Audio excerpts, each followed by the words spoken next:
or I have experienced leadership from the perspective.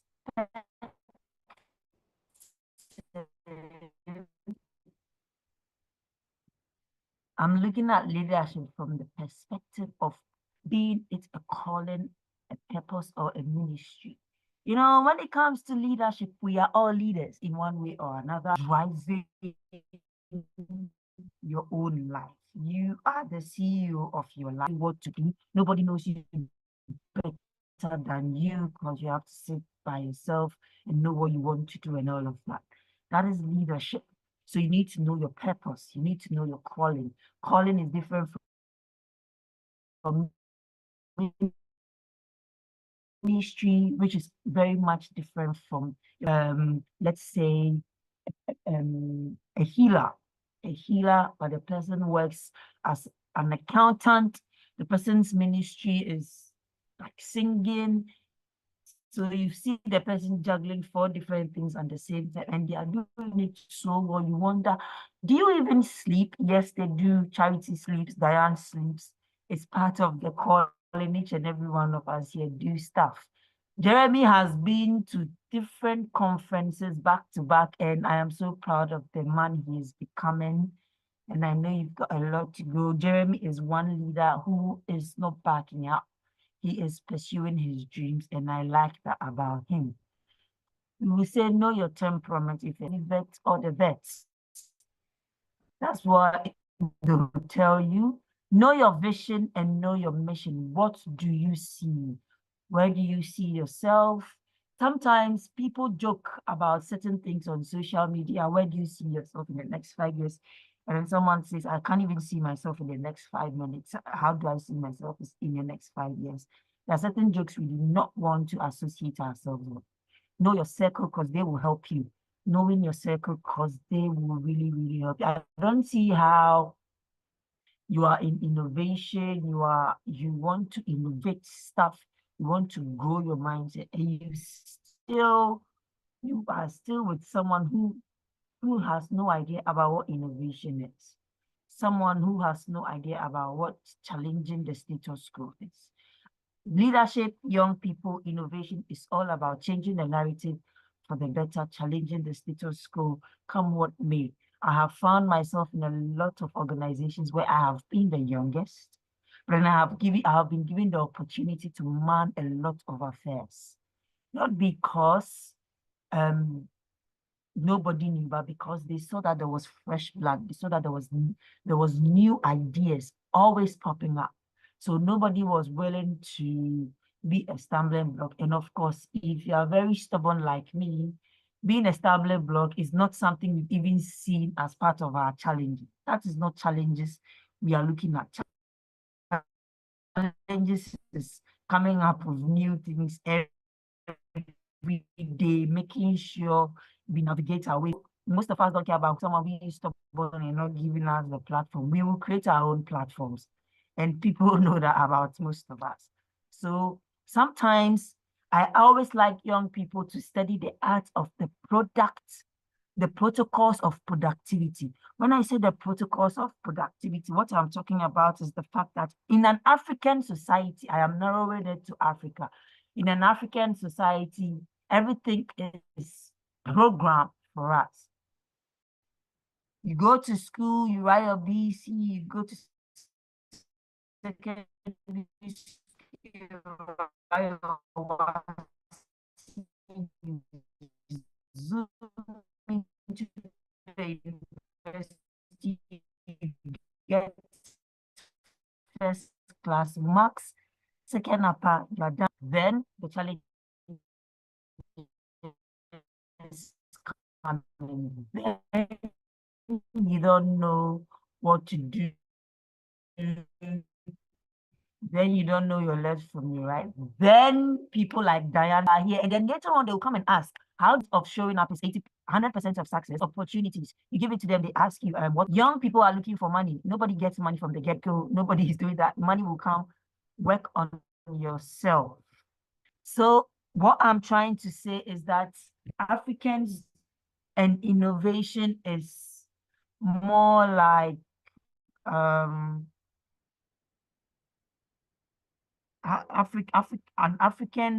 a typical African mother following a prophet. Nothing you tell them makes sense. No, let's do this. They don't get it. They don't support it. They don't do it. If it is political, they will be there. If it's not going to help the greater good, nobody cares about it. It's always a challenge. Yesterday, I had an argument with a very old man. I didn't care. I had to have that argument for him to understand that young people being innovative, young people venturing leadership to change the status quo, it's got nothing to do with disrespecting adults.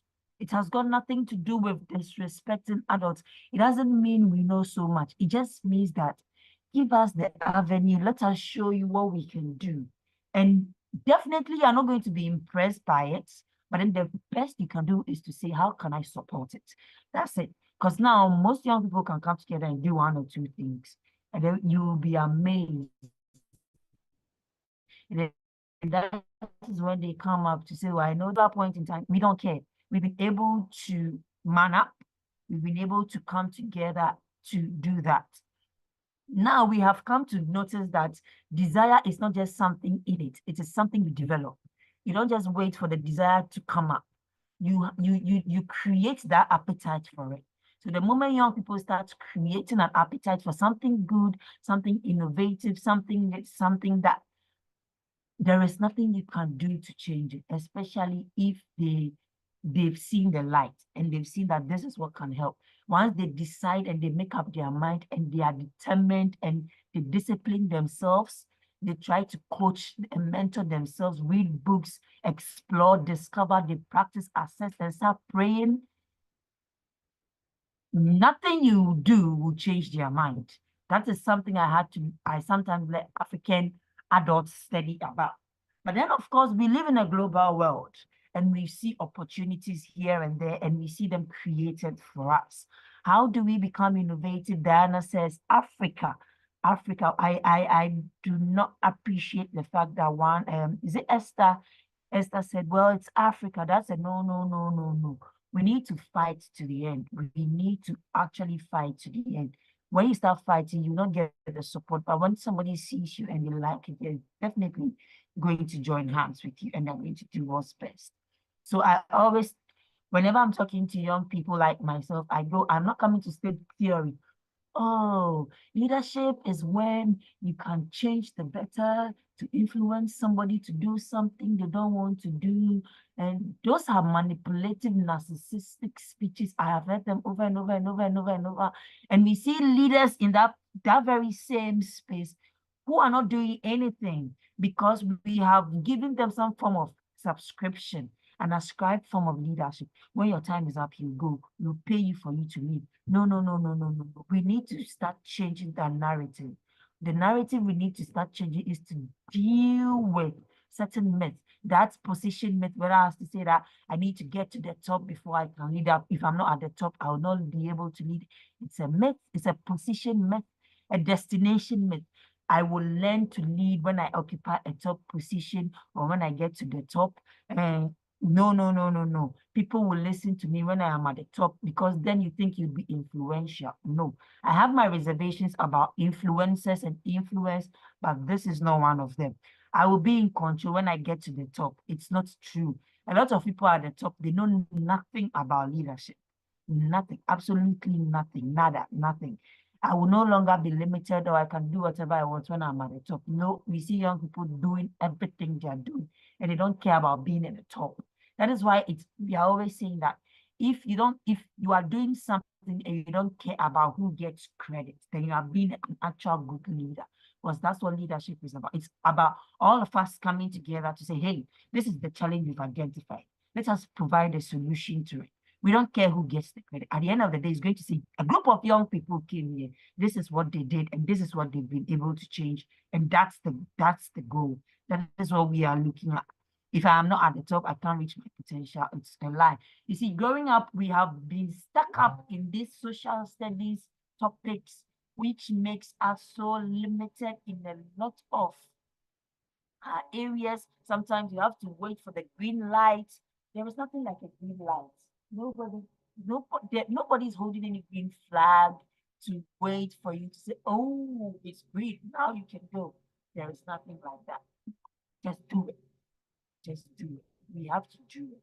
And if I'm at the top, I will. If I'm not at the top, then I won't bother to lead. I don't care. That doesn't make sense at all. That does not make sense at all. Why? Because the ethics of leadership, is all about integrity, integrity, character, attitude, keeping your promise, adopting the reality principle. When I say reality principle, not always going for yes, not being afraid to face the truth, being able to be open to truthfulness and honesty, being confident, being assertive, but being also open to the idea that you can't be wrong, but then you are open to be corrected. Being confident and not being blind in that confidence. Do you get it? Honesty, fairness, not compromising our values, morals, just to settle about anything. And I like how most of us are trying to turn over that leaf to be able to do a lot of things. Now, when it comes to innovation, now let's talk about innovation. I mean, we all know leadership. Class prefect was a leader. You know how there's this class prefect who always, okay, I'm writing names of talkatives. I'm writing names of talkatives to show. And there's always that silent person who one day rise up and talk, and you'll be like, wow. So this person can talk. Wow. And now we silence the class prefect because now there's someone who can challenge you. You get that there's something like that. So as young people, I believe that we can not to shift blame like Adam did and shifted blame to Eve. We need not to forget ourselves when we get to the top. Esther almost forgot her people, and Mordecai said, if you think you will not be affected, then you are one of us. We need to see sometimes you see things like the Deborah generation, the Esther generation, the Lydia generation, it's because of the things they did to change the status quo.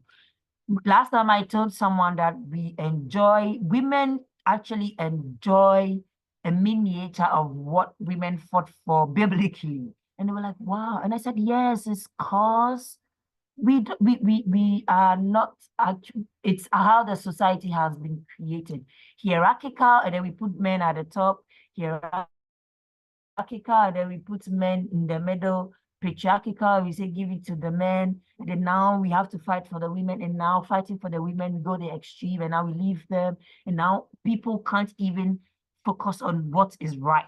So we need to also look at that in trying to fight for the right cause as young people, not just as young women, as young people, Now, when it comes to innovation, let me grab in from where Diana said, African mindset, our African mindset needs to change.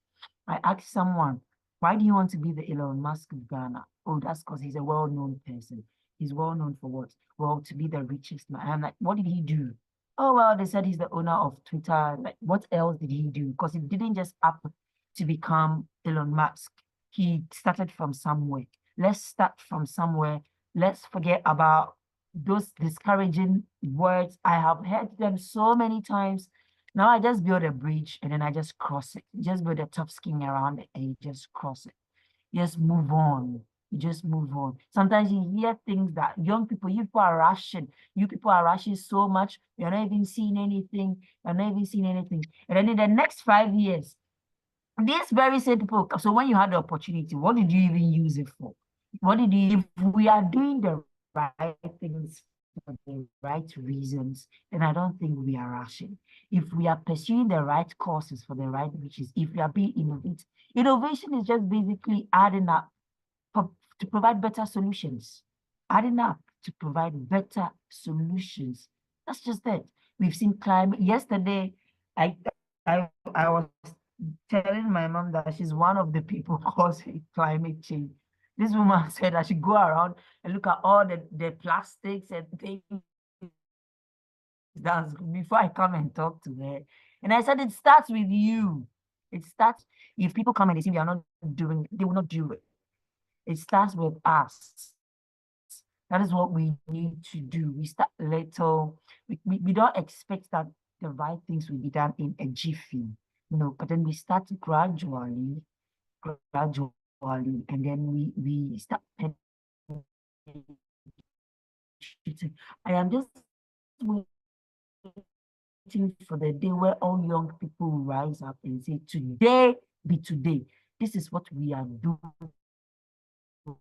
We will put politics aside. We will put tribe aside. We will put denomination aside, unnecessary desires aside, and say, as young people today, we are calling all young people to order and say, today we are focusing on this topic, this challenge. No more plastics, because we want to provide solutions to the society. That I'm waiting for the day all of us will come together and say, today we are providing solutions to this. And then it will be marvelous. It will be, you know what? Let's give these people the opportunity, because now we are handicapped, we are outnumbered. If we took nobody that, so of young people and innovation, these are the very few things that I believe, based of things we've seen, we can actually work on and improve, because I don't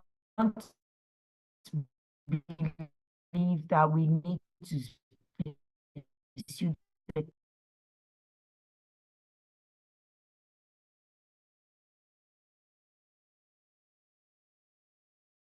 Oh, I think we lost Janet there. Wow, she was really dishing out some, some gems. And I tell you, Janet is very much, motivated when it comes to young people and leadership, and she has a lot to say about the matter. Whilst we wait for her, Esther is saying that, so how do you change the mindset of Africa when the mindset has been that it is a problem? Do you think all young people have the same mind? Do you just say tell, debate, and come out with a solution? Well, Janet is not here. Would wait for her to come, address this this question. But to just give a response, or to anybody who wants to banter or give any kind of response, I'm going to say that it's not everybody who have the same mindset. Everywhere you go, there are people who, okay, I think Janet is here. Hi, Janet, are you able to speak? Hello. Hello, Hi, sorry. we lost you. We lost you. Yeah. Oh, sorry. Where did you Esther had a question. Yeah, Esther had a question. However, you see this submarine thing, we need to, can we come up with a submarine or something, provide our own internet? Tech hustle, let's do something. Of course. I don't even know why we are not thinking about it. That's the problem. We all of us, including me, we sat back. They said there's a submarine issue. And we are all saying, okay, it's a submarine issue. So we don't have internet. And nobody amongst us is thinking, how can I, build a submarine? Like, what, let me just do my small work, go to my office and come back, So Esther has a question, Janet. Okay.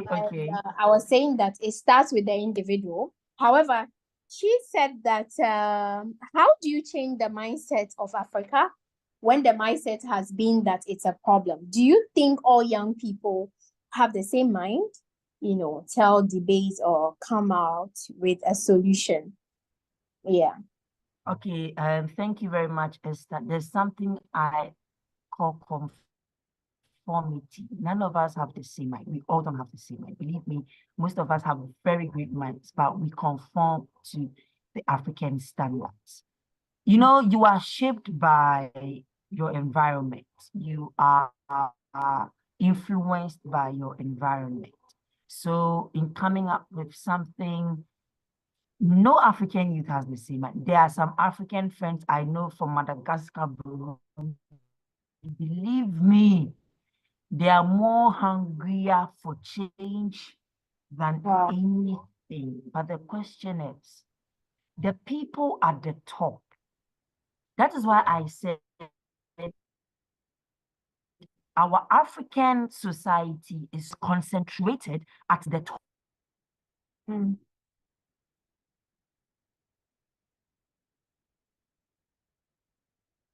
Top. Mm. That is why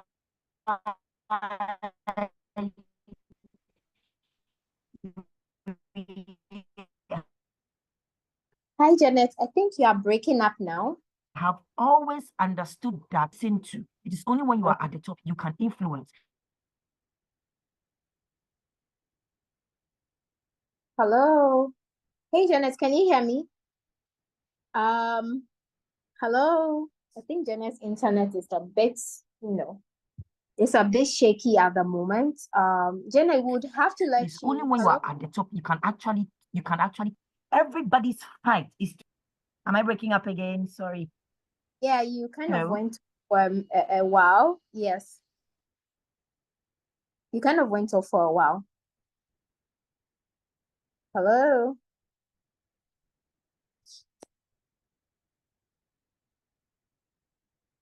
Hi, Janet. Okay. So you know what we're going to do? You're going to put the question there, hold it off so that Janet can connect properly. And also, obviously, because of our time, trust me when I say Janet has a lot to say about this matter. And so, of course, let's reserve the question for her. And then she would come back to, address the question appropriately. If you have any question, just put it in the chat. Let's rack our brains on this matter. Innovation, technology, leadership, youth, anything around these themes. We'll be happy to, have a conversation around it. Next on our agenda, we have Miss Diane, also a very strong person in leadership, youth development, policy, climate. Currently, Miss Diane is the CEO of Brand Up Guys, a digitech agency, consulting agency. She's also a global shaper. She's actually the vice president. So you can just imagine you have two vice presidents here of the global shaper genetics for the Yali alumni. And of course, she's also here to share some thoughts around leadership, youth, anything, her thoughts, her belief, her philosophies with us. So without much ado, Diane, kindly go ahead and then, speak. Let's give her the virtual round of applause. Hi. Hi. Good afternoon once again. I am still hiding somewhere. So forgive me if the background, sounds a bit noisy, but I hope you can hear me. Yeah, we can. Awesome. Was I the one you were introducing? Of course. It seems like it wasn't me for a minute. Yeah. Yeah. So again, the reason why it probably feels like it wasn't me you were introducing is because anytime someone, talks about me, I realize how far I've come. I was a biologist at some point in my life, graduated from University of Ghana as a biologist, plant biologist. I specialized in microbiology, right? And to change the trajectory into business, into tech, into leadership wasn't a joke. There's so much that I want to say today, and hopefully, I pray that God leads me to share whatever I need to share with everyone on the call today. My story is a very interesting one. Again, I came from biology and I transitioned into blogging, came into tech, and then came into marketing, came into business strategy, came into climate. So, one thing you would notice about me is I have been exploring. I have been exploring myself and I've been expanding myself. I think that anytime we talk about leadership, most people think that you're supposed to have it all figured out. I'm here to tell you that you don't really need to have everything figured out, but you just need to have a stepping point, a starting point, right? Where you find something that you find very interesting and then you can pour yourself into that thing, right? So for me, self leadership is having power and knowing how to use the power you have. Most of us don't realize that we have power. Anyone here who can vote, okay, you should know that you have power, but you don't even realize how relevant your power is. And this is the mindset that I carry in my day to day life because let's be honest, sometimes things get a little crazy. Sometimes things look like it's not going to happen. Sometimes everything just seems to not go the way you want it to go. But you need to understand that once you know the power that you carry, you can always overcome your challenges. While I was figuring myself out, can you imagine? My mom was so worried about me. She was like, "Oh, you should find a job. You should do this. You should, and this is literally the voice of a lot of people. And I know a lot of people face the same things. While you're trying to discover yourself, while you're trying to find what your voice is, you have a lot of people that care about you, that will tell you that, hey, this thing that you're doing, I don't think is going well. And they mean it. It's not like they don't want to see you succeed. They mean it out of love, right? And so sometimes you should understand that um, you can be directed in the wrong way with love, right? That's why you need to understand yourself. You need to understand your power. Once you find that thing, that voice, see, sometimes you have to be a bit disobedient to your family, to your parents, to be able to achieve what you want. Because listen, sometimes our parents don't even see what we see. They don't see the vision that we see. My mom right now is my biggest supporter, and I'm even here with her, but she's somewhere in the building. But my mom right now is my biggest supporter because she's seen. I told her at some point because she was giving me a lot of pressure, and I told her at some point, you need to let me figure this out on my own. Stop trying to get me a job with your friends, connections, or whatever. I don't. I want to figure this out on my own.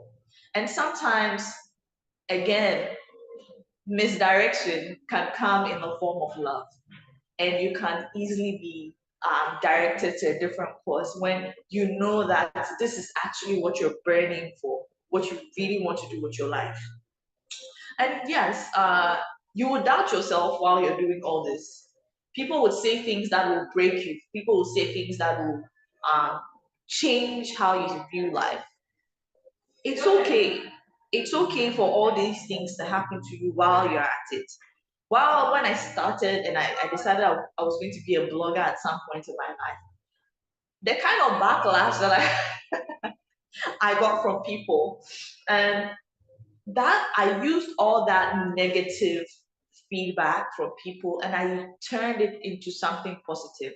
I try to, because I know the power that I have, I know that I can do this. And so what I did was I would take all the criticisms, I would take everything, I would take all the negative comments, the people that are talking behind my back, I would take everything and I transitioned that into what exactly I want. And I use that to manifest where I want to be. And most of the time when we talk about leadership, we're thinking about, you need to be in a leadership position, or, you need to take some leadership role in some NGO, or you need to do this. But you need to be able to lead yourself first, right? If you lack that discipline to lead yourself first, trust me, you won't be able to withstand the journey, because it's a very long journey. And let me tell you something, it doesn't end. It doesn't end. All the things that you hear, all the things that people will say, oh, it doesn't end. But you want to be able to push yourself to that point where it begins to make sense to people, right? It begins to make sense to people so much that they think, wow, like you're so amazing, you're doing so amazing things. These were the same people that were saying, oh, what you're doing won't take you anywhere. What you're doing won't take you anywhere. And all my life, anytime someone discouraged me to do something, that was when I did it the hardest. Because every time someone discouraged me and I tried, it became something amazing. I remember going for a competition and somebody told me, this competition, you won't win, no. Forget it. Forget it. It doesn't make sense. Forget it. And I was one of the people that were picked to be in the top for the competition. So it's anytime that you believe in something so much and someone discourages you, see, listen, put your all into it and go all out, right? When we say leadership, I was talking about confidence. Confidence, believing in yourself, having that power, having that zeal. Listen, for someone like me, okay, that came from a biology background, I had a lot to prove to people, okay? Because how are you in the business space? What do you know about business? Anka biology pan, anka business fan, right? So I had a lot to prove to people. And then I was like, oh, I'm going to be in tech. I'm going to be like a product owner. I'm going to do tech. I had a lot to prove to people because, first of all, everybody doubts you. How do you prove to people that you can be good and resilient at what you do? Is how you lead yourself. So for someone like me, I knew that anytime that I didn't feel my best on a situation, my friend told me, the reason why you're not confident about a situation is because you lack information about that situation. So anytime you're feeling less confident about anything, throw some information around that problem. One thing that I'm very good at is learning. In all the years that I've been doing all these things that I've been doing, the one thing that I can tell you is I have sat down for hours. I sat down from 12 a.m. to 5 a.m. every single day, and I still do it, right? Why? Because I'm dedicated to the course. I'm dedicated to where I'm going. I'm dedicated to what I want to learn, right? And I mean, to you, maybe your schedule won't allow you to do things like that, right? Because I'm an entrepreneur. I can do a lot of things and get away with it. But you need to be able to sacrifice some time to be able to get to where you want to go to. And sacrificing time doesn't necessarily mean, oh, today I'm just going to use a Saturday to watch some YouTube TikToks and stuff, right? Okay, it's good. But how does that add to your life, right? I am very specific. In every point in my life, I have a need, I have a problem that I need to solve, right? And so I find the most amazing courses. And my friends call me the queen of courses. I have like 30 plus certifications, right? I will learn. You will see me at dawn and I'm learning as if I'm going to write the exam tomorrow morning. Because that is how I approach it. That is how I approach life. I want to throw information about problems, throw some information about things that are going on around me, so that when I get into that room, some people say you have to stay ready so that you don't have to prepare. That is me. I don't know about you, but me, I stay ready. If I'm sleeping and you call me and you ask me, Diane, I'm having this business issue. This is the problem. How should I solve it? I will tell you the solution. And I just woke up. I don't need to go and read and come back, right? Because you need to stay ready. And most of the times, I think a lot of young people were used to being spoon-fed, okay? Because our education system allows that. We're used to being spoon-fed, and so we are not able to take initiatives on our own. We're not able to learn on our own. We're not able to push certain narratives on our own. You're always looking for some type of validation. And when I started off, I think I had that challenge as well. But it took me a few months to say, hey, listen, I'm not going to even listen to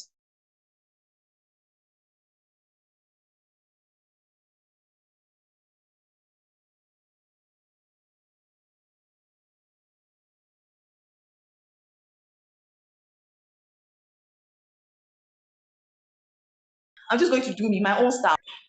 You need to be able to put yourself in certain positions. See, it's a crazy world out here. Yeah. It's a very crazy world out here. And so you need to be able to figure out things on your own. You need to be able to learn things on your own. You need to be able to identify your talents on your own. You need to be able to identify what your interests are on your own. You can't really be the person that's always dependent on someone. I'm not saying you don't have to be dependent on people. You don't, but you need your own identity. You need your own you need to be yourself to be able to collaborate with people. Or else, when you meet other people that are doing better than you, do you know what happens? You begin to feel like I don't know, you don't feel like yourself, right? And that's when all the jealousy comes in, because, oh, why is this person doing better than me? Are we all not friends? Are we? No. Once you're able to find your voice, find your identity, stand in that identity. See, nothing nobody would say scares you. If your friend is winning, you appreciate their wins, you celebrate them, you see what they are doing, and you acknowledge what they are doing. It doesn't scare you because you are on your own journey, right? And so when it comes to leadership, see, there's a whole lot that I want to say about leadership. But one of the things that I'm going to say is build your own confidence. Okay, find your voice and don't lose it.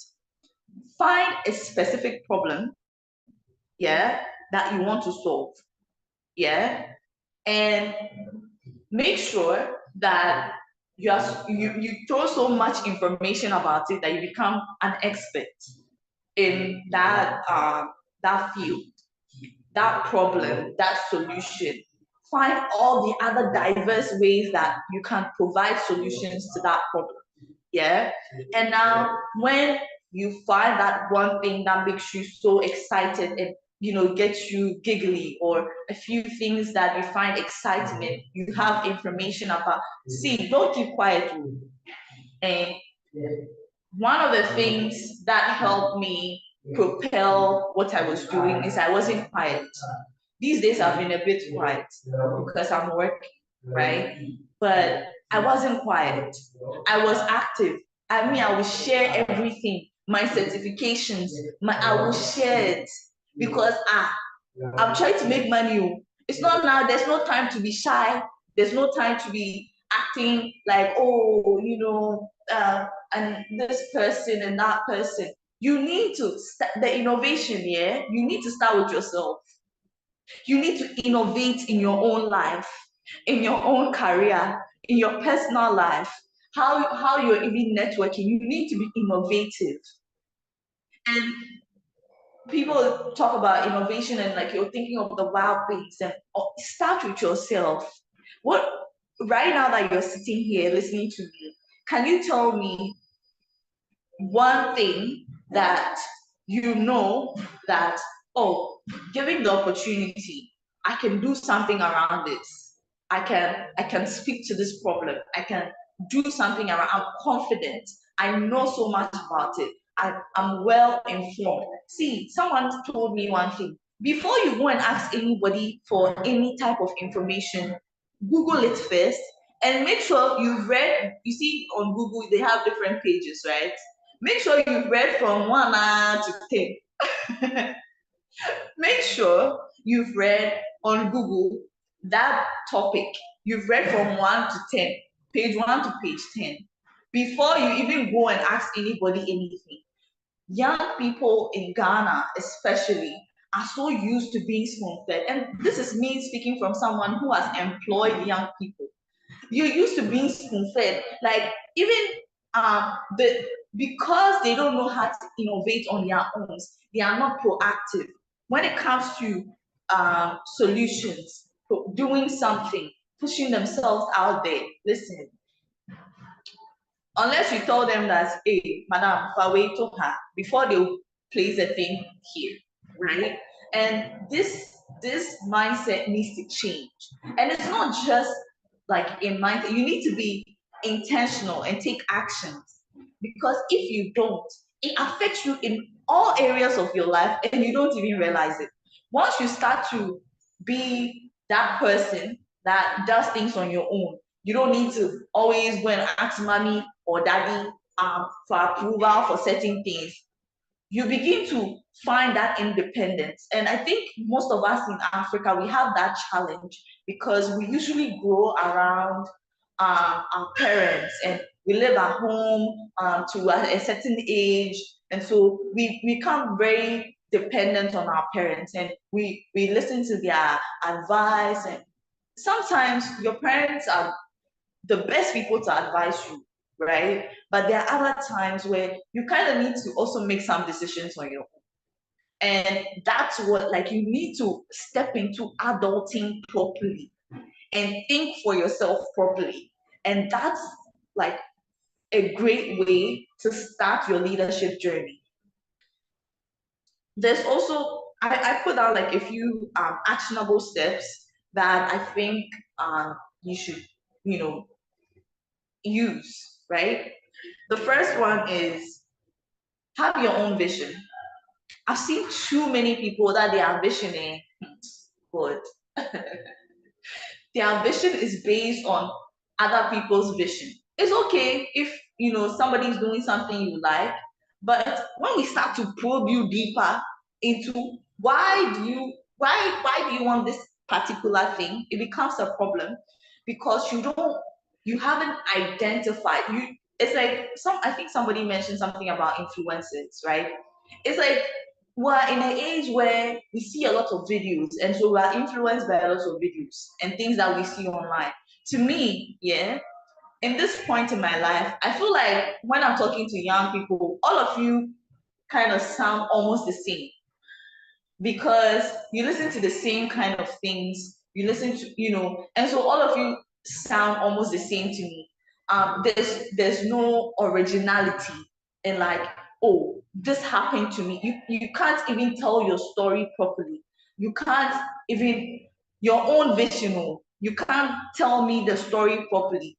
It's like you are using other people's examples to tell me your story, right? You have to own your own story. And that's exactly what our dear sister Charity here has done. She's told us her story. She's showed us her story. She's teaching people through her story, right? So the second thing too is you need to identify a problem you want to solve. There's so many problems around you. There's so many things. You need to find a problem that excites you and angers you enough, okay? Just enough, like something that gets you angry enough to want to solve it. You also need to do research. There's a lot of information. We live in an information era, and so if you're telling me that you're not finding information and you're not finding a part, you're just being lazy at this point. There's so much information that you can find everywhere. LinkedIn, Google, but this information. So make sure you're doing your own research, and then be prepared for the worst case scenario. Whatever path that you choose, See, tell yourself that what is the worst that can happen? Put it in your mind, so that when anything happens, you tell yourself that, well, it has happened, but it's not that bad. And then you move on. Because if you don't do that, you'll be deterred by little challenges. I know a lot of people that once they face like a little challenge when they are doing something, they crash the whole project. Everything will go down because they are not able to think in that, resilient mindset, and then, try and go for the things that they want for themselves. And all I said, be prepared for the worst case scenario. Where's worst case? See, where's worst case? Think about that. And whatever you're doing, what is the worst case scenario? And then keep it in your mind. So anytime you face a challenge, you tell yourself, it's not that bad. It's not that bad. Oh, this could have happened, but it's not that bad. And then give it your all. Sacrifice your comfort.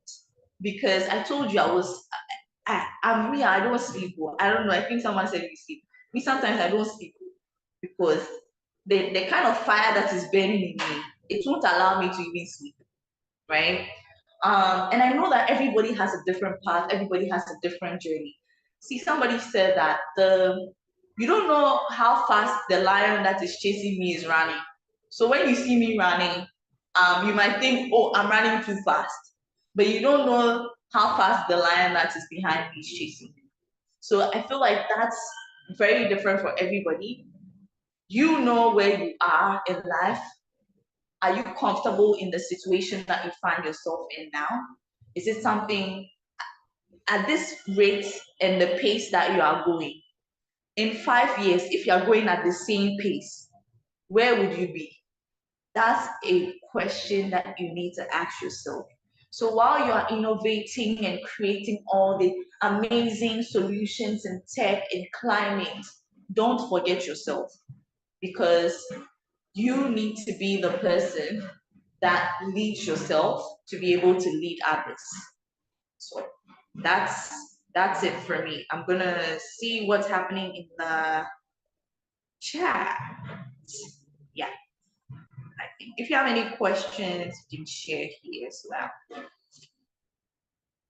Over to you, Charity. Yeah. Okay. So, Diane, there's a question here.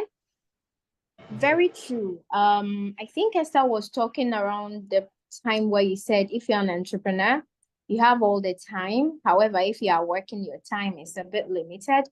And so she's painting a very real photo here where she said, when you're trying to figure out yourself and lack financial aid, which most of the youth are facing, you definitely try to get a job to support yourself. So how do you still, innovate, self-lead yourself, do all these other things too? Yeah. So finding see, when it comes to jobs, yeah, I'm gonna say this. I'm not the best person to talk with when it comes to jobs. In my entire career, I would say I've had only one professional corporate job. On my journey, I was freelancing. I already knew I wanted to be an entrepreneur. So again, it comes down to what your skill sets are, right? While you may have some amazing skill sets, or you probably don't have a skill set, that you can really use to make money on your own, and you find something, make sure that innovation, whatever self-leadership that you need, will come from your job, right? And I realized that a lot of young people are so eager, especially when they graduate, because I have a couple of employees. So when they come out of school fresh and then you hire them, I don't know, it comes with some level of being pompous, okay? I'm sorry to say this, but it comes with some, I don't know, but you need to be humble, okay? To be able to learn from people that are doing things. You really need to be humble, because if you don't really have the skill set like that, you don't really have a direction that you're going like that. You need a job to, sustain your home, take care of yourself, and do all the things that you want to do. Great. But make sure that you're using that job as a pilot to learn all the things that you can learn on the job, so that if you want to be an entrepreneur, you can take the same skill sets and apply it in your business, or if you want to go higher in corporate, you can apply those skill sets and things that you've learned in other spaces, right? And again, let me say this, let me touch on this again. Don't be pompous. Don't be, see, the kind of people that I've dealt with, forward, the kind of people that, the kind of people that I've dealt with, it's like you don't really know much, but you also won't be humble enough to learn stuff. And you're carrying yourself like, you're a graduate and you just came out of school and you have that mindset. Meanwhile, you don't have any experience. You don't have any track record of anything. People that are higher than you, like, have done a lot, and you come and be disrespectful to them, be pompous in the way they talk to you. When they give you more job, you get angry. See, me, when someone gives me more job, I thank God, because if it's something that I don't know, right, it gives me the opportunity to go and research and find out. There are lots of things that I didn't know how to do. Someone asked me, "Oh, Diane, can you do this for me?" Right? Because I've worked with maybe 3 tech startups, right? And I held leadership positions in all of them. And so somebody can come to me and say, "Oh, Diane, can you help me with this?" I'm like, "Okay, sure." And then I go and find out how to do it. So that's also like another way to lead yourself, because you can learn, and you can even pick specific people that are doing specific things. Like, you want to learn software development, but you yourself, you've come in maybe as HR or something. The tech guys, you be asking them questions, you be telling them to plug you to some trainings and stuff. When you have questions, you can go to them and ask them questions. You can build some type of friendship with them so that they can help you out, so you can also grow. So that's like another way of looking at it. Yeah. That's amazing. Then I think Diane really answered the question. Esther, I think what Diane was trying to drive at is that you can be a leader, you can innovate at every level of your life, whether you're an entrepreneur or you're actually working. And so from her experience, I have also had some employee situation like that. From her experience, when you enter a workplace and you interact with the different people who are working, you will be able to tell who is the leader and who is not. You can easily tell by their attitude when you give them work, how they behave, how proud they are, at every level. So if at the time, let's say, Esther, I don't have the money to support myself, so I'm doing something else at the time, but I really don't want to do this, that is when your innovate, like the power to innovate comes into place. You literally have to be very innovative, because now you have a responsibility to represent a company, but at the same time, you do have your own vision to do something else, right? So that's when you have to be extremely entrepreneurial. They call them intrapreneurs in the corporate space. So go into that organization, whichever organization you are, and tell yourself that I'm going to be different. I'm going to do something, even though today I'm working for this company. I know that I don't want to be here forever. However, I want to use this opportunity to build bridges with people. I want to use the opportunity to even have a very good relationship with my boss, so that if I have to do something on my own, I can always go back to my boss, and ask for anything at all, because now I have built that relationship with them, So you have to be thinking around, you don't always get it your way, not all the time, because sometimes for you, it may be financial. For me, it may be family. Like, I just had a baby and I had to do something really big. sometimes I have to be extremely innovative. Like, for instance, I'm falling on maybe my daughter, I'm falling on Jeremy, I'm falling on other people, because even though I still want to go and do it myself, I can't do it because now we have to attend to a baby at home or do something else.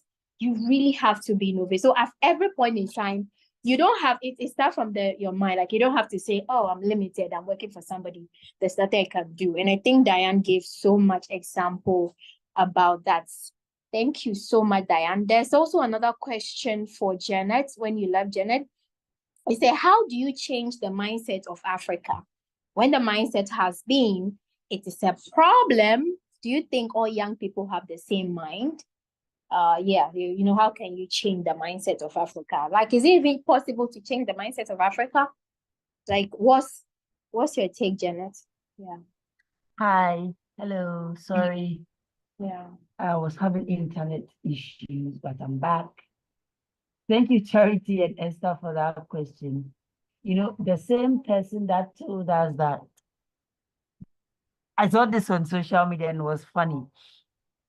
The same person that told us that when you add milk to Malta Guinness, you get blood, is the same person that told us that having an extremely white and expensive wedding will lead to a successful marriage. So first, it was a mindset problem. You see, like I said, it's not at once and then you change the mindset. We have a lot of people. We have a lot of people with us whose mindset, unless you don't want to change, unless you just want to conform. That's why I said there's something called conformity. Once you become an adult and you know what you want to do, you really want to change, you will be able to associate yourself with the right kind of people who will help you change. Okay, the African mindset needs to be changed when it comes to leadership, young people, and innovation. That is what we are looking at right now. There are lots of things that have helped us so far. We thank them for that. But when it comes to development, we need to have that mindset changed. And Esther saying, do you think the Africans' mindset? Yes, it can be changed. The same way we are standing our grounds against certain things, against our values, and the same way we can have that very same mindset and say that, no, let us start from this group of people. And then as they grow, they influence others. It's not a one-time thing. It can take years, but it's not going to happen in a day. It's not going to happen in a year, not even 5.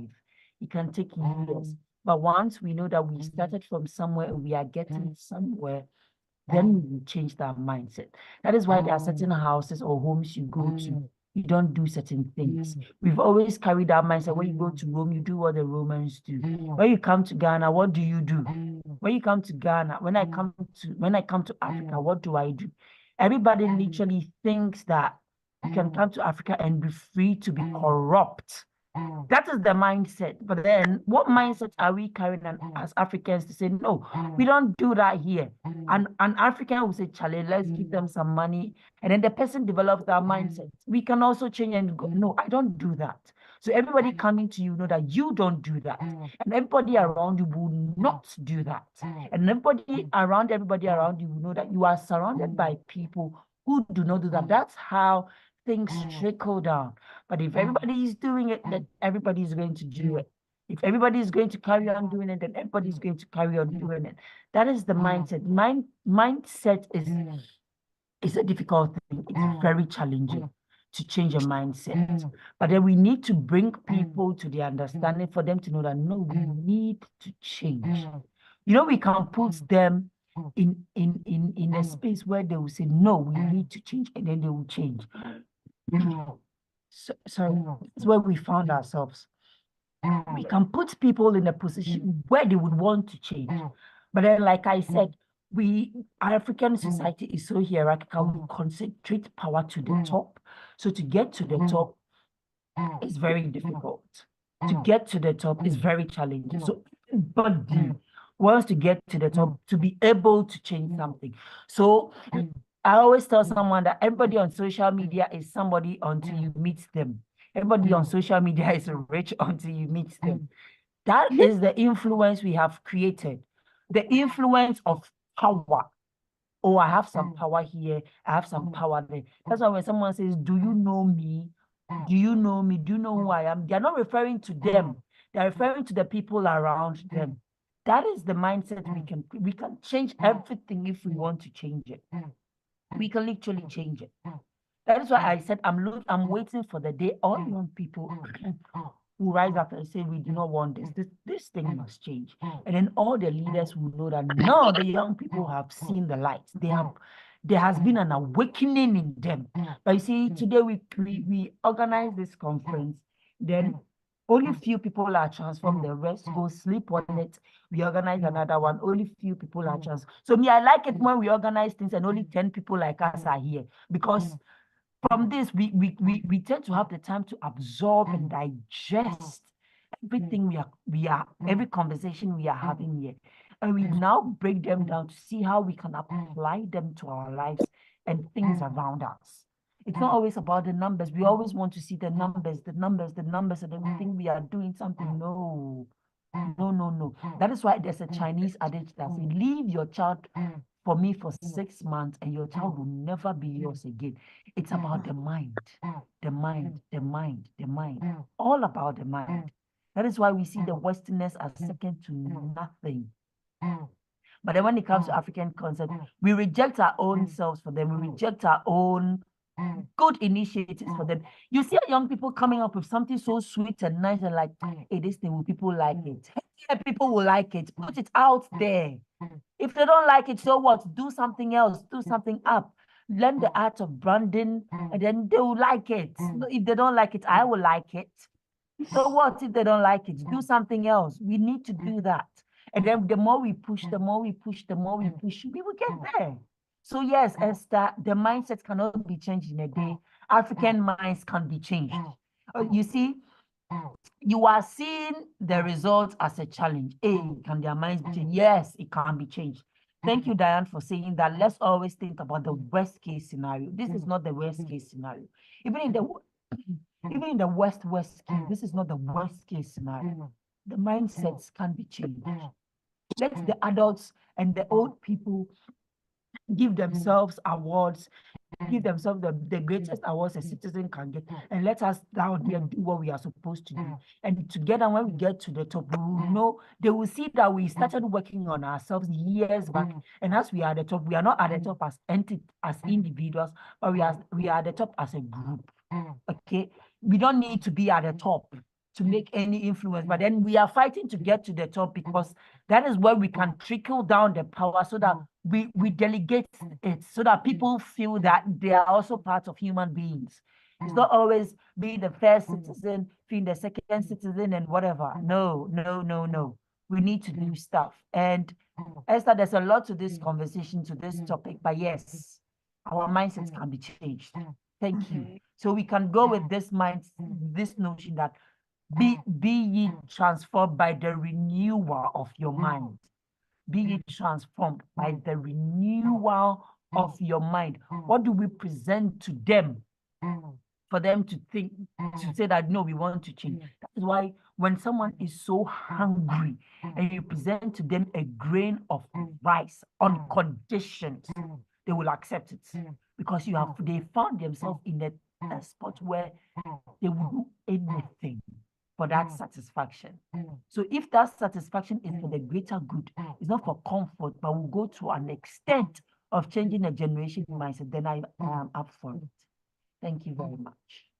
Yeah. Thank you. Thank you so much, Janet. Thank you. That was really good. Diane is going to be leaving us. I think she's in town, so you can connect with her on LinkedIn, more active LinkedIn. But really, thank you so much, Janet, too. You guys have really spoken well, talked about personal leadership. There's actually a question, though, about, must you always know where you are going at a point in time? There are times where you genuinely don't know what direction you are going. How do you go about it then? So Miriam I don't know if Diane is still, because I think Miriam asked that question when you spoke about you must have a vision, a direction, at some point. If you are not gone, maybe you could quickly just chip in at 1 minute. We are way behind Okay. our now. Yeah. All right. I was running away, and then somebody brought me back. Um, okay. You kind of need to at least have a fair idea of where you want to start. Okay. You don't always have to have everything figured out. Again, I like to say I'm a generalist. I'm one of those people that say jack of all trades, a master of none, but better than a master of one, right? I know a lot of things. You don't really need to narrow down or figure out just one thing that you want to do the entire time. Okay, you can always change your mind. Maybe this year you're feeling like I don't want to do this like that. It's not as interesting as I thought it would be for me, and my journey has kind of changed a bit. So I want to diversify into other things, right? Um, and so yes, you kind of need to have a starting point. You need to have something that you want to do, but you don't need to have the whole journey figured out because you don't really see what's on the other side. And usually there's a lot more that you find on the other side. But you also need to give yourself grace and give yourself the opportunity to explore. Um, the only reason that I am able to do a lot of different things now is because I took a risk and I decided to explore other things. Um, and so you will never really know if you're good at something if you never try. I'm good at graphic design. I build my own websites. I'm a product owner. I can do a lot of different things. I'm like a business leader, do a lot of strategies. So it really doesn't matter. You just need to know where you want to start. And then when you start, the clarity will come along the line as you keep going and you don't give up. Wow, that was it. I think that's the perfect. Miriam, won't you agree? Yes, yes. That's true. That's very true. I honestly don't have anything to add to that. And to what Janet, the answer Janet gave, that yes, yes, yes, yes, the mindset can be changed. I do have so many philosophies around leadership, and just to share a few before I move into the presentation, right? I built my leadership philosophy because I'm Christian. Of course, if you are Muslim or any other religion, kindly pardon me when I share this. I have so many people in the Bible that I draw leadership lessons from, but one of the people that really kickstarted my personal leadership was a man called Daniel. People call him Prophet Daniel, right? The Bible says that when he went to the king, he was taken from his place to Babylon. They were all tested, group, and he got to his turn.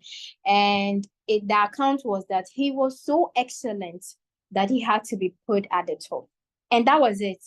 That message was preached by a mentor that I know, you all know, Dr. Otabil. And that was a time where I was in senior high school coming to the university. And I said, guys, like, I have to follow what this man is saying. Ever since, I have taken absolute responsibility for any action that I take. The second philosophy that I can share with you is from a movie that I call, was it Katherine Johnson? I don't know if you watched Hidden Figures or Hidden Heroes?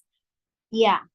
So if you have watched that movie, you can give me a high five. Otherwise, I will just go ahead and share shortly about a young lady, a Black lady who always wanted to solve and be part of a group of NASA people. Yeah, hidden heroes, hidden figures. And one of the things that really got stuck with me for years, even after that movie, I followed her. I literally watched that woman die, like literally when she was dying in the hospital, was that it was a time where the guy was in the space and then he was stuck. He was asking for Catherine and they were like, no, she's Black and she's a woman, so she can't get into the room, right? And the guy would die in the space. And so they had to do, like, against their better judgment, against every other, doubt, they had to bring him in. Do you know what that scene did to me? It told me, in addition to Daniel, is that it doesn't matter the color of your skin. It doesn't matter your gender. It doesn't matter whether you are tall or you are short, you are Black, you are white. You need to have the solution. That is how you win in the world of innovation. You just have to be brilliant. You don't have to appear brilliant, which is one part. You have to excel in what you are doing. And for me, that has run through everything. When I went to my current organization at the VGC, I sat back and I was watching, what does this organization need? And what is it that other people don't have? So I was very careful. When I get into meetings, I'm listening. Oh, nobody is doing these automations for us. Oh, we need this tech, but who is going to, check how, like software integrations generally. And I realized that nobody was doing it, but people were so good in project management, graphic design. I said, look, girl, like this is it. This is what my boss thinks is highly important. And so if I have to be one of the highest paid in this organization, then I need to learn, right? So, of course, the leadership philosophy of being exceptionally good comes in, right? And so I get into work. And my daughter is here. She can tell you, there are times that I take on like courses that are like hundreds of hours. Like I sit down from morning to evening. I get on breaks. I come back. I just want to have that expertise. I want to be too good. I can't be passed on, right? And so when I appear into meetings and I'm not talking out of him because I know my stuff. And so that is one of the leadership. And then my third leadership philosophy is to start with you, right? So I've been in, by God's grace, I've been in policy making rooms with big people, professors and all these, they are talking about why the government is not doing that, why the government is doing this, and then organizations are supposed to do this. And I sat back and I said, look, if I can't go to maybe the owner of MTN and say, stop taking bribe, or go to at this point in my life, even if I post it as a young person, they're going to dismiss it and say, oh, what do you know? What experience do you have? Nothing speaks more than results. That was my third philosophy, right? So I told myself that anything that I need my children to be, anything that I need my friends or the people that I want to influence, I need to be that person. If I need people to stop lying, I personally have to be a truthful person and make them not want to tell, lies and stuff. So I realized that the leadership I needed from others had to start from me. And a classic example is the president of Senegal. I mean, this guy is sending shockwaves all over the world. I'm sure one day he woke up and said, look, I'm going to be the youngest president ever in Africa. And I have a conviction for it. Maybe he may not have thought about how his decision would have affected other African countries, would have affected other conversations, other diplomatic rooms, boardrooms, and stuff. But today, this man is the president of Senegal, and we are all shaking our head. We are like, guy, this is possible. I can go for this thing that I want. I can go for it. I can go for it. And so there are lots, but these are some of the 3 things I feel that will be great for this meeting. And so we've come to our final thing. Share your thoughts. You can ask your questions. Janet, I believe, is here. I'm sharing my screen. So if I'm not able to, see the chat, that's why. So share your thoughts, share your questions and all that. However, the main purpose of this meeting is to share with you a very important initiative I have had. I have lived this initiative for years. After secondary school, when I went to university, I wanted to be different. Not popular. These are 2 different things. Not popular. I just wanted to be different. I wanted anybody that encounters me to say, I picked at least this thing from Charity. And I feel that as I have come to tech, which is like an industry I so much love, even though, of course, it's not the answer to everything, but I love this industry. If there has to be anything I have to give back, then it has to be in that industry. So today I'm going to present to you an initiative, a very dear one. You can ask your questions, your thoughts in the chat, and then I'll check it out and answer them as soon as possible. So let me start this way.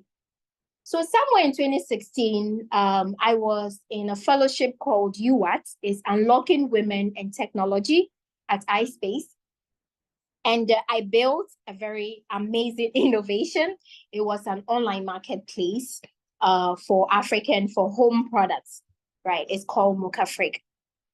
Okay. So I was deep into this 1-year fellowship. I built it myself. Under guidance, I was able to get some APIs around from the backend guys, integrated it, and eventually, changed it to a WordPress online marketplace. Not to bore you with the details, I faced a problem. And that problem today, many years ago, I wouldn't have noticed it. But the problem I faced was called growth. Growth. Somebody say, is growth a problem? Yes, it is. So at the time I was growing, I was increasing. The vendors were asking, where can we keep our products? Every day you are asking us to deliver this product. Where are we going to? It's becoming expensive. I started thinking, I was alone. I had a few advices though, but I was alone in this thing. Like, where do I keep the product? It was a lot. I was overwhelmed. And so one day I met my current employer at a conference, a social conference by DHL. And she was so amazed at what I did. And then she said, Charity, look, I know that you are really doing amazingly well. Why don't we bring you in and then you replicate something like this, but this one with more leadership resources and stuff. So that was how I transitioned from being an entrepreneur at the time to joining a consulting company at the time. But this is where it gets really interesting.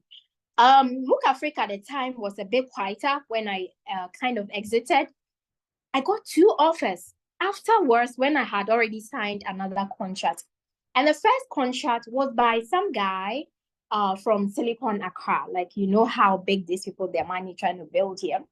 He said, I have investors who want to, just invest in and rebuild. And by that time, I'd already regressed number 1. And then I had another person somewhere from Netherlands who said, wow, this is amazing. I haven't seen anybody build this kind of marketplace. I've seen a lot of more fashion, but your kind of products are a bit distinctive. So, I would want to partner. Another regret, I haven't taken my time, right? So once I started thinking about all these other conversations, should I quit? What does my contract with this other company say? What do I do? Do I come back to rebuild? It was a lot of, contemplation. And so I started interacting with other people. Our company does a lot of training in other African countries. And I keep seeing these trends.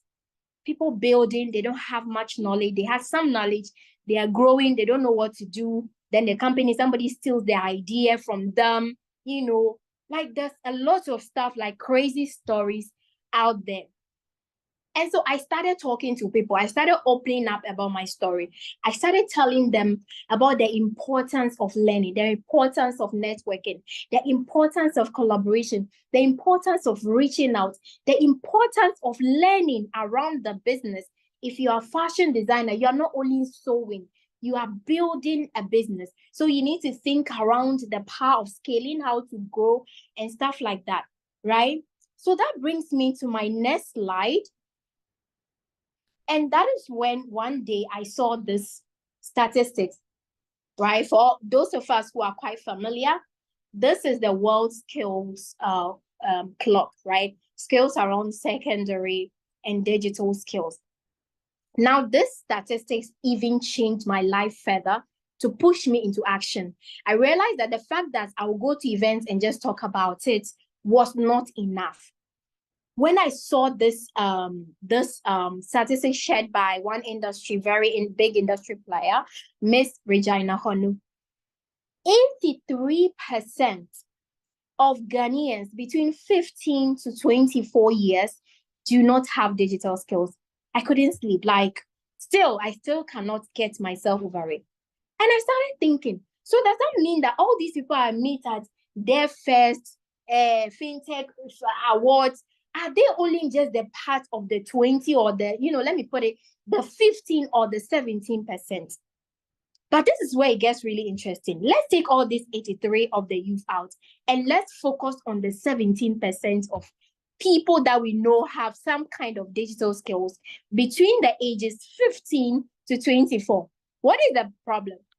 The problem here is that those 15 people who are youth, please pay attention to the age bracket, would not be able to build anything out of their digital skills. If they choose career to, advance in a tech career, or maybe build something like an innovation and entrepreneurial path, they would not be able to advance in that because there is still something lacking aside of the little digital skills that they have. So in all, in Africa, Charlie, we are doomed. And mind you, I had already gone for a 1-year coding and, business development fellowship. And that was the challenge I faced. So you can just imagine those who don't even have it. So we have a double barrel. So the fact that we are solving only in digital skills is not enough. We have to add something to it so that the little people who have digital skills, like the vice president of Ghana would say, we need to push them. We need to find a way to push them. So I did something first. I wrote a book, right? That book took me a long while. I started in the pandemic, writing inspiration, trying to find ways, if there's a way I can encourage, because at the time where I joined my incubator, the one incubator, 2016, 2017, we were like 60 something. By the time we're done, we're like 4 or 5 of us. People are not encouraged to learn difficult things, but the difficult things are the future. So I knew that there is some kind of inspiration that people don't have the real idea how these things can help them in their life. And so I started, when I wrote Tech Hustle, I started interacting more, talking to people, those who have read, those who have not read. By God's grace, I was also invited to a lot of events, speaking. And then I realized that this same issue that I faced building MOOC Afraid has become a bigger issue. If you are here in this meeting right now and you know how to code, you know how to build the software, but for some reason, weird reason, you have an idea, a big idea, and you don't know how to proceed, then you were like me, many years ago. And that's a big problem, right? And so that takes me to the next, why I was so much into Tech Hustle and then Black Tech Lead that I'm introducing today. Traditional tech education focuses more on coding, neglecting the essential leadership skills necessary for innovation and impact. Because the outcome of any coding class is for you to build a career or build an innovation. I'm talking about entrepreneurship, right? That's the end goal. But if after learning, you don't know what to do, what is the point, right? And then secondly, this skills gap limits young people's ability to become the next generation of tech leaders. I think Diane or Janet said something about Elon Musk. It was Janet who said something about Elon Musk. I like to read a lot more about some of these people, like we all do anyway.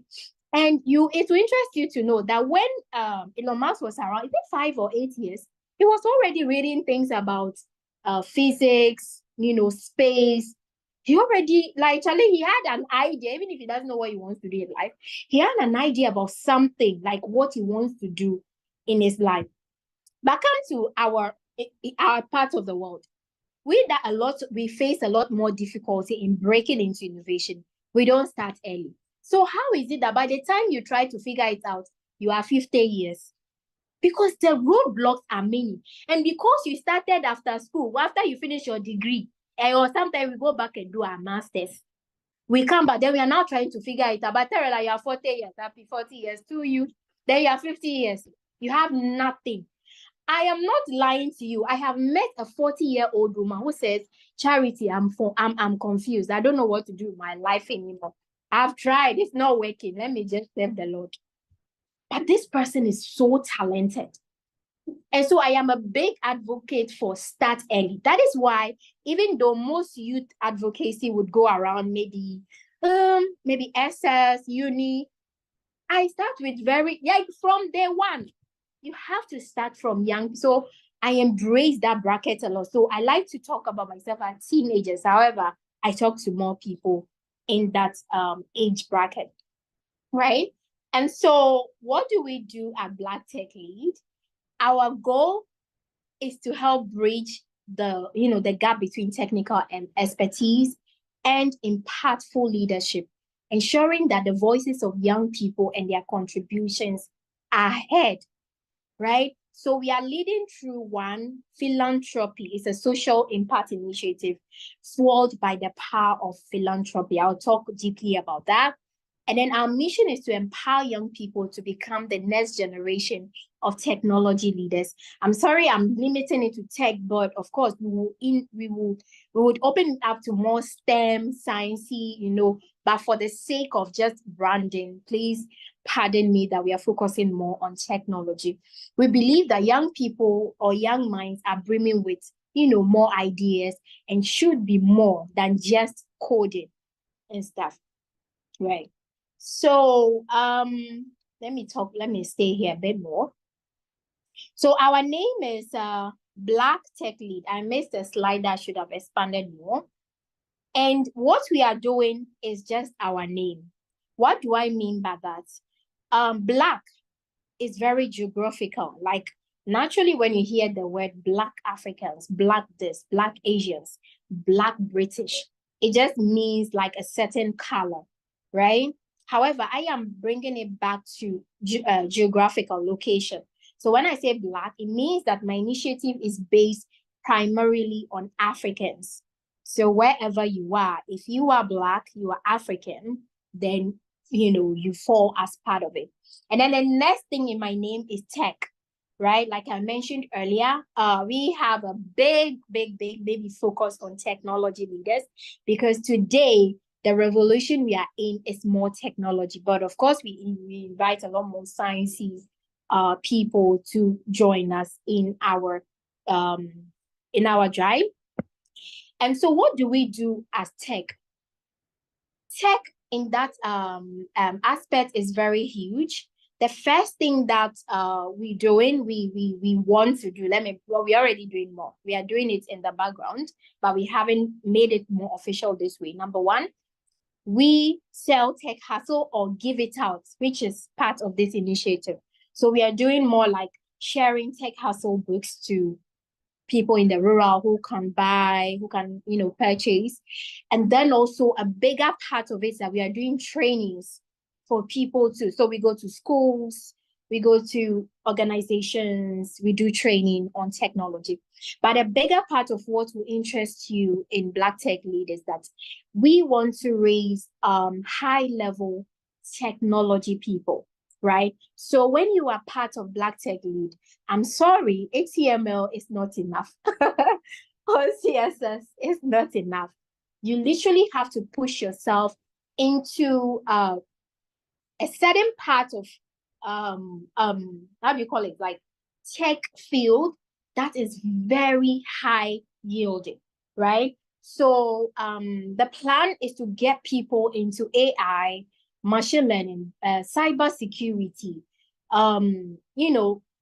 product management, product leadership, data science, data analytics, UI, UX, high level technology skills. And if you are a STEM person too, of course, you need to be somebody who is aspiring to be a leader in your STEM field.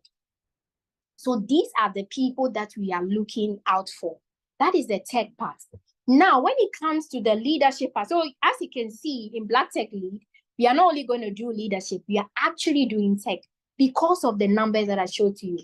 I am convinced that any organization like mine, which will only do leadership and not tech, may not get the results that we need. So tech is a big part.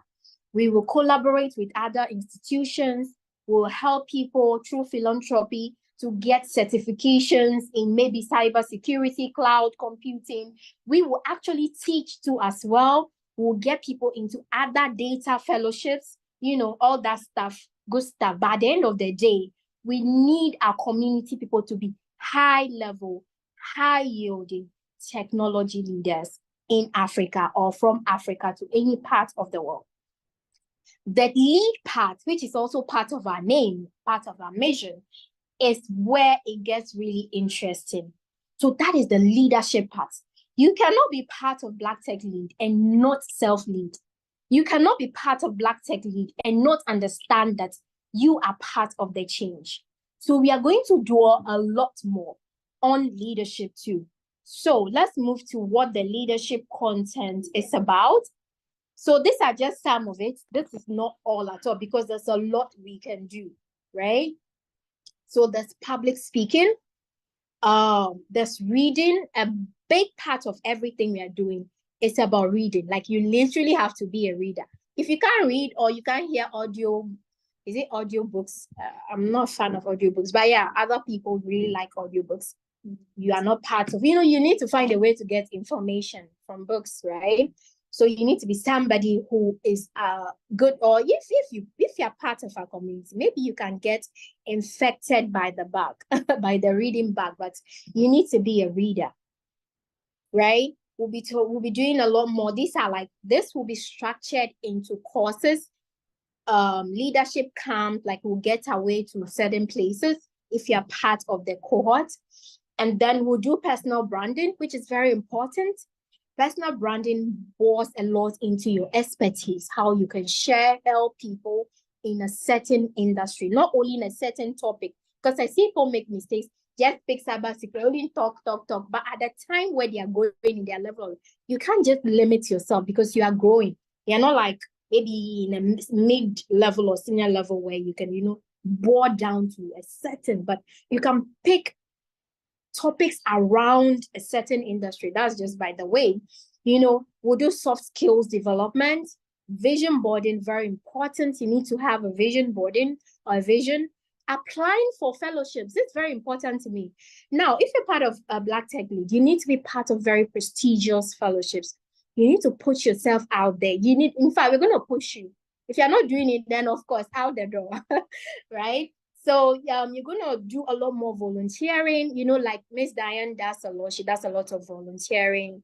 They move to play, talk to people about climate. You know, you need to be part of a community, share, you know.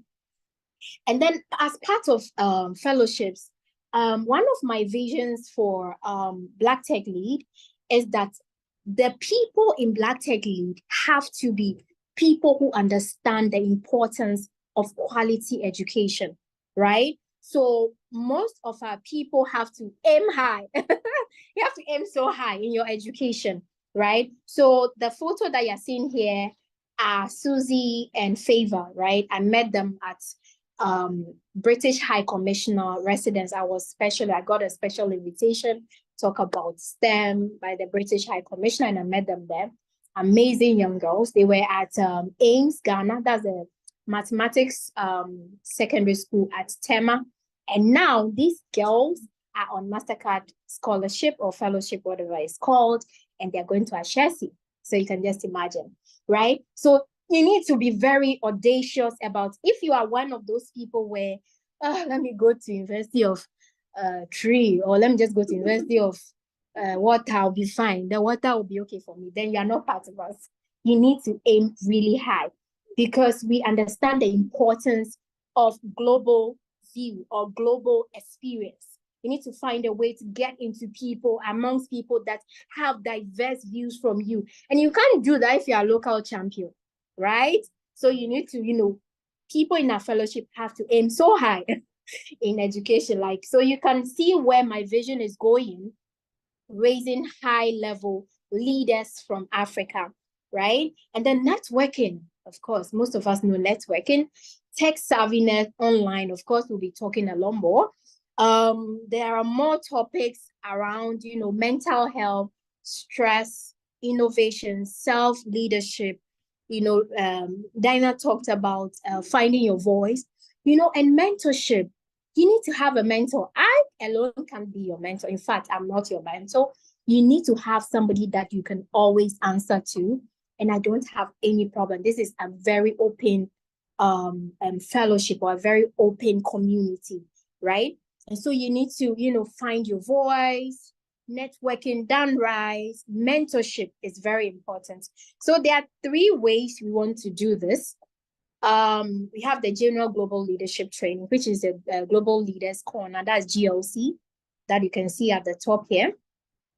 And then we have those who want to just build tech or STEM careers. And then we have people who just want to build entrepreneurship. So based on your vision, you would, study things so deeply into what you want to do, how you can be a leader in the workplace or a leader in an innovation space, right? So the way, like I mentioned earlier, at this point, I'm looking for people, like Jesus would say, disciples, right? So I'll be doing a lot of talking. This is recorded, so I'll be sending out to a lot more people. I'm looking for 10 people that I'm going to do this with, boys and girls, right? So I'm looking for 50-50, 5 boys and 5 girls, right? However, it's going to be rolling because people need to be really vetted before, because, you can get somebody in and the person does not read. I mean, like, you're wasting your time, right? So it's going to be a lot more vetted. I want to introduce these people.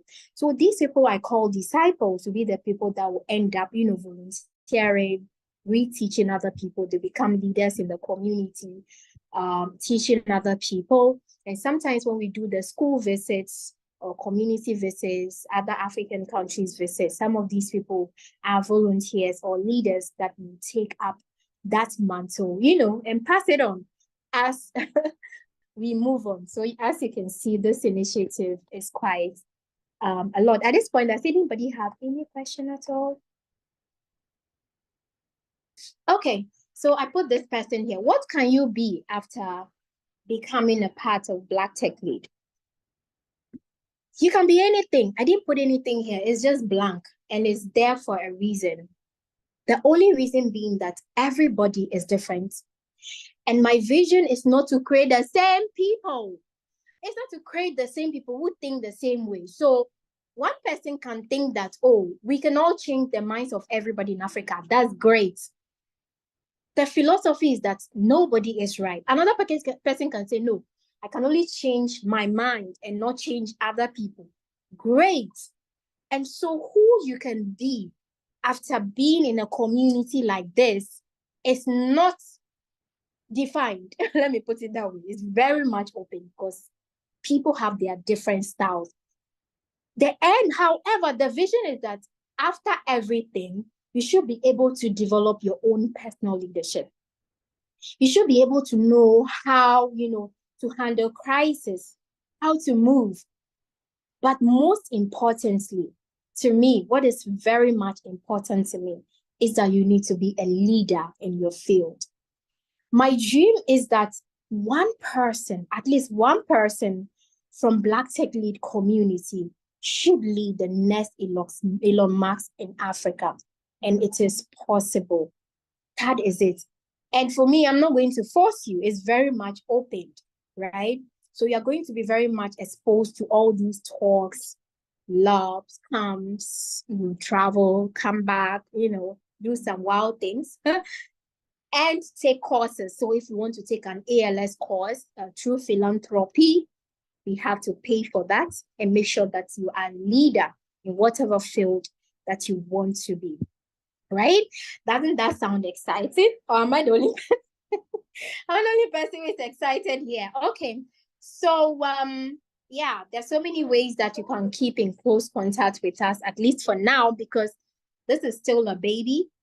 And we are doing so much more in the background. You'll be seeing a lot more updates from us. And so you can just connect for now through our LinkedIn page, Black Tech Lead, Instagram page, Black Tech Lead, Google groups. We do have it where we share resources. And then, of course, the WhatsApp which some of us are on, right?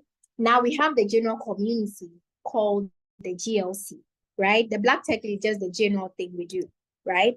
But the GLC is when you get to become the inner circle, right? And I'll tell you, you are not limited to only me. I am there to just encourage and show the way, including other people, right? So I'm not that kind of person where, like, I'll say that, oh, let me be your only mentor. I'm a very open person, right? I'm an extremely open person. However, the only thing I want to see is that you are growing. And if it's because your mentor is, what's his name?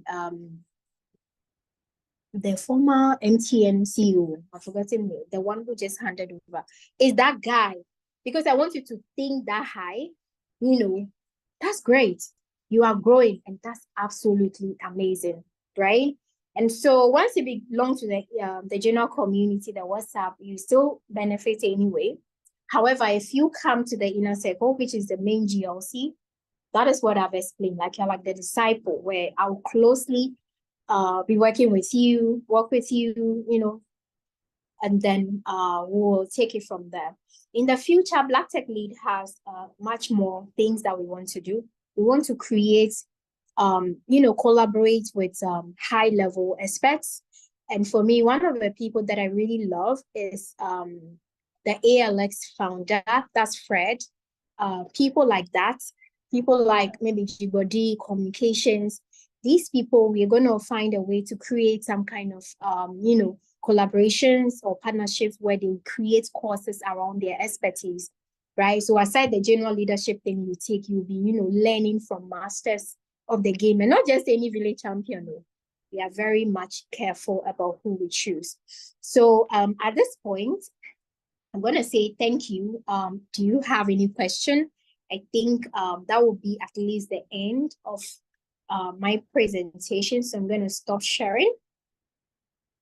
Yep. Okay, great vision. Thank you, Esther. Thank you. How can I get to be part of the inner circle? Okay, so of course there's an application form that I'll put into the WhatsApp group, or I'll share. You feel that I just want to understand how you think, because like I said, when you walk into an organization,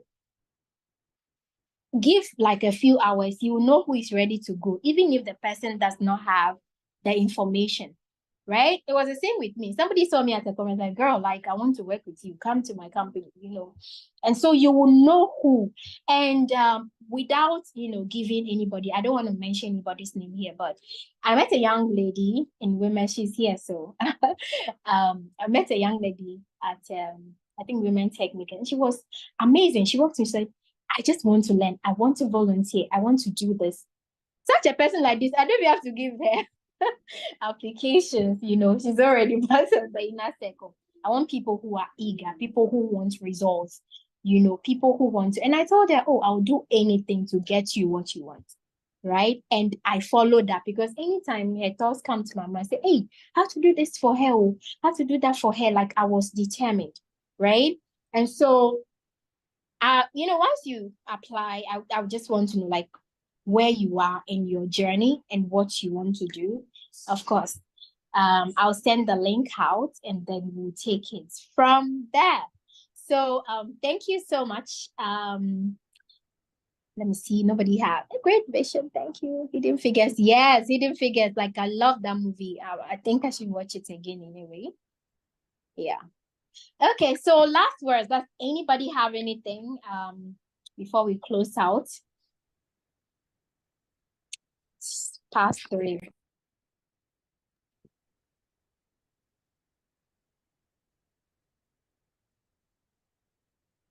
Hi, everyone. Hi, Joy. Oh, okay. I just want to say thank you so much for this opportunity. Yeah. I'm glad to have attended this meeting today. And I really can't wait for what's next to come. Wow. Thank Thank you you so much. so much. I'm excited too. Thank you, Joy. Please, any other feedback?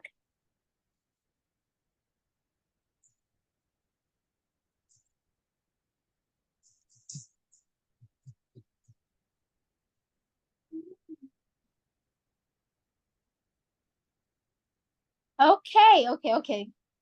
Thank you so much, Black Tech Lee, for the great initiative. Oh, thanks, Esther. Thank you. Thank you so much. I hope we get on with something. Yeah, so there's a lot more that I didn't share because of time. This was just like a high level summary, but I hope I've been able to do some justice to the topic. And so, yay. Thank you, Miriam. Thank you. And so I think we are going to end this here because today is Saturday and we have to do other things.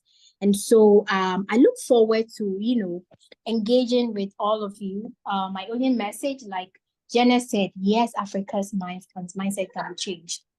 Diane also shared a lot more about finding your own voice. And of course, I also shared my leadership, shared about innovation, the state of innovation. How can we be different in a very, kind of difficult part of the world, as some people like to call it. And I hope that you have learned something today in the 2 hours that we have spent here. So thank you so much, everybody. I really appreciate your time and hopefully working with you in the future. There's a lot more in store. So just stay glued to our social platforms as you see the amazing things that we want to do in the space. So thank you and have a lovely day. Bye-bye.